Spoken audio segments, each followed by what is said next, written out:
ఆండాళ్ తిరువడిగెళై శరణం. 5వ పాసురంలో ఎంబేర్మాన్ యొక్క దివ్యనామాలను నిరంతరం పఠించడంతో మన అన్ని కర్మలు మటుమాయమవుతాయని ఆండాళ్ చూపిస్తుంది. మన పూర్వకర్మలు నిప్పులో వేసిన దూదివలే కాలిపోతాయి. భవిష్యత్తులో చేసే కర్మలు తామరాకుపై నీరువలే అంటకుండా పోతాయి. ఇక్కడ గమనించవలసిన ముఖ్యమైన అంశం ఏమిటంటే, మనం గతంలో చేసిన పాపకర్మలన్నీ ఎంబేర్మాన్ తొలగిస్తాడు. మనము భవిష్యత్తులో తెలియక చేయబోయే పాపములు కూడా తొలగిస్తాడు.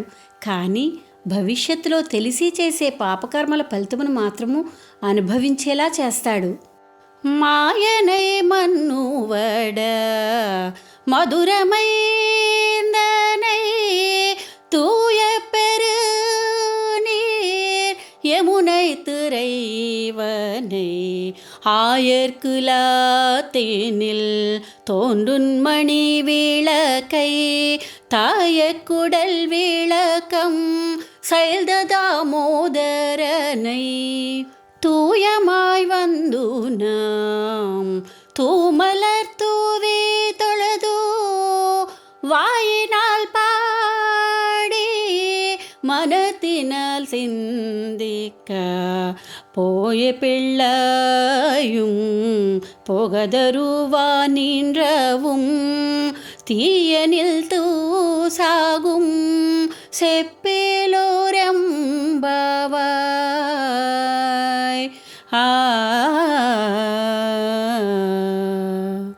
ఆశ్చర్యకరములగు చేష్టలు కలవాడును, నిత్యము భగవత్ సంబంధము గల ఉత్తర దేశమునందలి మధురానగరికి నిర్వాహకుడును, పవిత్రము అగాధమునగు జలము గల యమునా నది రేవే తనకు గుర్తుగా కలవాడును, గోపవంశమున ప్రకాశించిన మంగళదీపము అయినవాడును, తల్లి యశోద గర్భమును ప్రకాశింపచేయనట్ల త్రాడుచే కట్టబడి దామోదరుడైన వాడునగు కృష్ణ భగవానుని వద్దకు పవిత్రములై వచ్చి మనము పరిశుద్ధములగు పుష్పములతో నర్చించి అంజలి ఘటించి వాక్కుతో కీర్తించి మనసారా ధ్యానించినచో మన పూర్వ సంచిత పాపరాశియు ఆగామి పాపరాశియు అగ్నిలో పడిన దూదివలే భస్మమైపోవును.